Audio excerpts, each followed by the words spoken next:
A very good morning to Madam Rosaina and my fellow beloved classmates. My name is Ayman Arif, and in this video we will be looking into a little bit about the school that I chose when I did my classroom observations and the experience that followed. Before we begin, I would like to inform you all that this video consists of various of parts as a whole. To simply put it, there are three major parts that will be further elaborated. Number one would be the school itself. Second is my observation of the school and its classrooms. And third would be the issues that came with it. So, without further ado, let's begin with the first part, the school. The school that I chose upon fulfilling this task was none other than the Technical Institute of Kuala Lumpur, TIKL, or commonly known by many, Sekolah Menengah Teknik Kuala Lumpur. Sekolah Menengah Teknik is a technical and cluster school that is currently located within Bandar Tun Razak in the vicinity of Ceras. This school is considered the oldest technical school in Malaysia that was actually founded in the year 1926. How this school became to be was that in 1927, the Federated Malay States government wished to train skilled workers in the technical fields, which led to the creation of the Federated Malay State Government Trade Schools. The first site for the school was actually located at Jalan Kolam Air, but in 1946, the school changed its name to Junior Technical Trade School and was changed again to Technical Institute after the report of the Education Committee in 1956, commonly known as Penyata Razak, which also suggested that the school transformed into a full secondary school which offered its students basic technical skills for the lower certificate of education LCE holders. And after that, a few more changes. And with the first batch to ever be graduated in December 1959, the school changed its name to Sekolah Menengah Teknik Kuala Lumpur in 1962. Following after that, Technical Institute KL moved out of Jalan Kolam Air to Jalan Tentram, now known as Jalan Yaakob Latif, Bandar Tun Razak in 1967, where it's currently located at.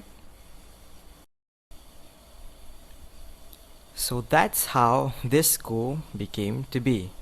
And with that, we'll move on to the school's motto and their vision and mission. The school motto is Bertugas Hidup Berjasa, live to serve. This is because the school aims to create work-ready individuals as they graduate, as it is a technical school after all.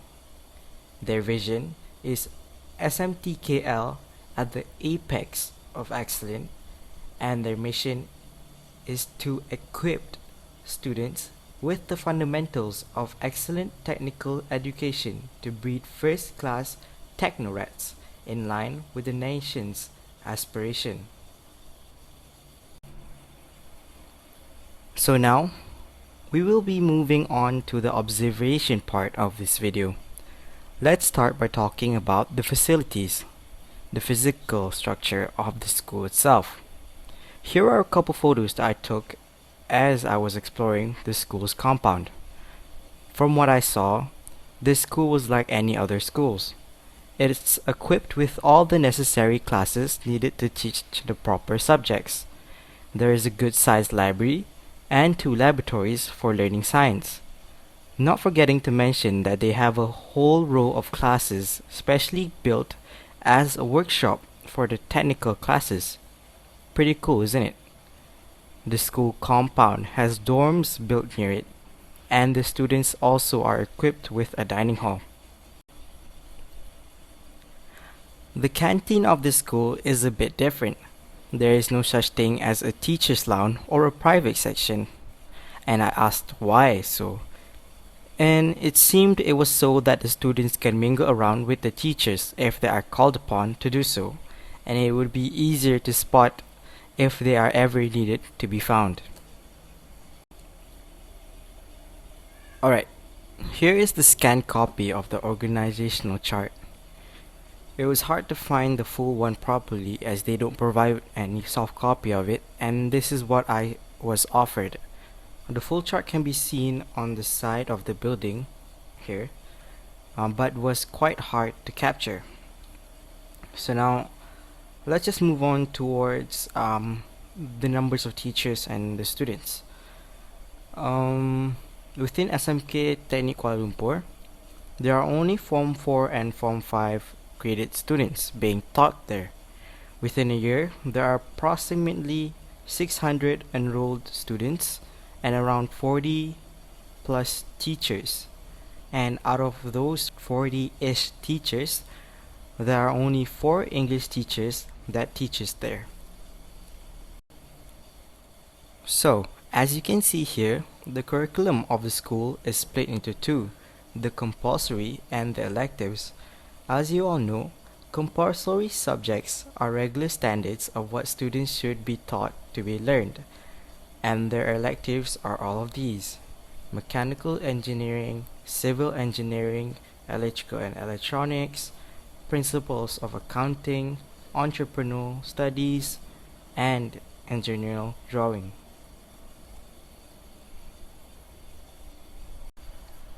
Okay, let's move on to the English classes that I observed.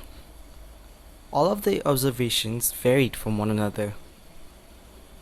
As a disclaimer, due to the reason of the outbreak, I have accidentally left my notes in my dormitories, so I shall call all 4 of the classes that I observed 5A, 4A, 5B, and 5C.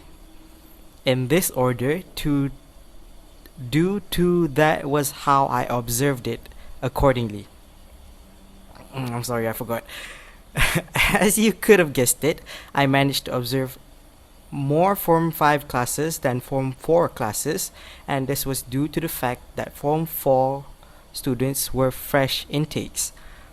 All 4 of the classes observed was from all of the 4 English teachers. So, I will be comparing these classes through 2 things: their interactions and their motivation in pursuing the study of the English language. Okay, let's talk on interactions. As you can see here, 2 of the classes were doing their presentations, and the other 2 were doing textbook lessons. What I observed was that by letting students take control of themselves, let's say in conducting presentations perhaps, their interactions between each other became way better than they were if they were learning textbook lessons. Both Class 5A and 5C were good examples of that. They had the most energetic responses, and some of them were willing to question the presenters in regarding to what they were presenting. In this situation, I noticed how the teacher oftentimes act as a helping hand only in times of need. A student in Class A tried hard to come up with words, and the teacher helped out piece his thought of mind, which shows a strong interaction between the teacher and the student. But out of all these 4 classes, I had to say that Class 4A had the worst interactions that I saw within a session. This may be due to the fact that they were still getting used to it, and that their teacher-student connection still isn't there yet to be able to be comfortable to speak. It was mostly teacher oriented, and I wouldn't say that it was a bad thing, since it was what the class had to go through first in order to better grasp the feeling of conversing to themselves in English and to their teacher. Now, if we were to look at their motivation, Class 5A and 5C had the most motivated atmosphere. But if I were to say between Class 5A and 5C, 5C students were more motivated, as this was because there were external motivation at play. The teacher had prepared snacks for them after all of their presentations, and all of the students were looking forward to it. But nevertheless, even without external motivation, the other classes 5A, 4A, and 5B had extraordinary students that were extremely motivated in learning the English language. When observing class 5B, I had noticed that some of the students wasn't motivated in learning. This might be due to the reason of the seating order of the computer laboratory itself. And I also noticed that the teacher did not give enough a fair amount of attention to those at the back. So yeah.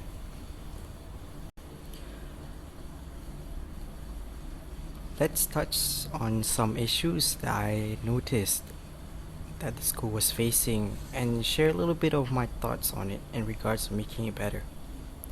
First, I had to look at the school itself. The school is considered as an old school. Even though they had adequate facilities, it wasn't up to standards. Most of the classes still had rickety fans and wooden stools that made tons of noises within the classroom, and I, for one, noticed that in classroom 4A, and it even distracted me as an observer. Another problem lies within the library. Placed on level 3 of the main building, is often left untouched by the students due to the height itself. After some questioning, a lot of students say that they often study in the dining hall rather than the library. Students' interest in knowledge through books are left dusted on the shelves of the library, which how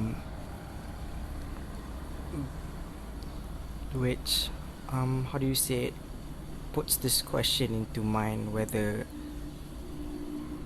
is the library necessary or not within the school. If it isn't, what would they do to help improve it? Alright, moving on from that